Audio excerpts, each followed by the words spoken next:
natural hair that had never had a beautician's hand on it. If he knew nothing else, he could sense this just as surely as he could tell when to ease back on the throttle. Something you feel when it wants to leave the ground. Something you have to feel. You sense it just as surely and unmistakably as you do this kind of thing. It's something that rings true right then. It's fleeting, because that sensing of its wanting to take off is fleeting. The right second or fraction of a second. They said he was smooth as feel. Why, he could feel it, even with a rough crosswind he didn't know, and somehow that second would make itself felt somewhere in the sky over there. It would come, it would, if this war lasts just a few weeks more. Her eyes and lips, the way she wore lipstick. There was a touch that most women don't have, even in this bright light, and her litheness, her legs, even her hands. What was there about them with just a wedding band on one finger and nothing gaudy? The fingers were long, without polish on the nails. Look at the way she holds her cigarette. I knew that when I was standing over there, and her breasts with that low-cut dress. I felt myself get on my knees, God, and want to kiss her breasts, and have her touch my hair with her hands. I don't mean that way. I know that. It's something else. There is something in this world that fits together in one piece, because it was a quick decision, packing in less than 10 minutes, and catching a cab for the station and using Judd's ticket when 1,000 others are breathing down each other's necks for a berth on the Chief. Palm Springs was a good place to spend the leave, even if the room wasn't air-conditioned. I must have dreamed of death 3 times there, more than that. It was more than a dream, you don't admit, but I'm sure of myself with that feel. I know that maybe it wasn't just plain luck. That's expensive perfume. She's from one of the better families somewhere. You can tell. Another woman who had the top button of her dress open would look cheap standing in the station. But with these characters stealing over here with their eyes, a couple of goddamn civilians looking at her. No, you bastards. I didn't give her a light for what you're thinking. And he felt his mouth dry up inside as he knew he couldn't control his voice as he looked at the button of the dress again, and what he had noticed from the sandwich counter, that it was right for her. And a woman had to have a nobility and dignity that came from something else. There's someone attached to that ring somewhere.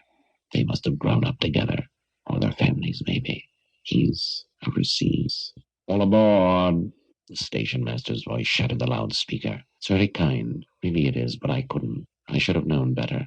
About a reservation. I've never ridden a coach before, but it's only 36 hours. He flushed. The 2 in white suits were watching now as others hurried between, and the open space began to close, and the officer was pushed up close, almost touching, almost, and arching himself away and feeling her tan coat on his sleeve and her breath breathing the air close.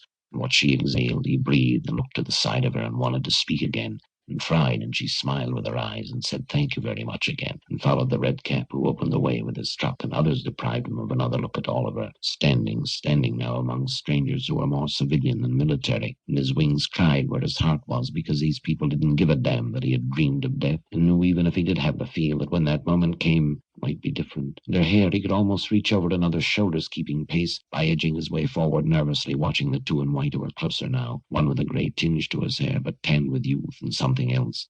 That laugh, and an easy way that knew how to talk to someone like her. Who was she? But I'll be a son of a bitch if I'll back down for a couple of civilians. She's not their kind. Somewhere, I've never lost my poise for a woman. I've known her. I know. She's mine. I'm sorry, ma'am. I am sorry. It's crowded. She laughed now. Her lazy laugh verged on sleepiness, and threw her head back, and her eye caught the winged officers, and he darted a glance at Curse, as another slapped him on the back from behind, and he turned, and above the din of the footsteps and loudness and Indian light, he turned to face the other, and heard his name Sextus called, and he blushed as she laughed, but it was his name, and feigned surprise took hold, and he turned his eye, seeing the 2 with white suits, the elder, grey-tinged, immaculate, smooth-profiled one, laugh with her, and remembered her car number, and let them go. Hating him. Let me work on it. I know the conductor on this run, but I meant it really when I said you could have our compartment. We'll work something out. I couldn't. But if the conductor has a cancellation, they said it was impossible. I had friends try. It's understandable. They should give the servicemen priority. They do. Jill McIntyre has a compartment next to ours. The actress? Yes. I believe your car's in the other direction. It's very kind of you to walk this far. Not at all. The station's crowded. At least join us for a drink later. It's 2 cars ahead of the diner. 8B. Let me come back and bring you up to dinner. I can't imagine you're riding in this coach with all of these. You shouldn't have become angry. One day you'll understand that I couldn't take that staff place when they offered it a month ago. You'll understand. There are only weeks, no more than months left. The train I rode to Allied headquarters. That day, so many things...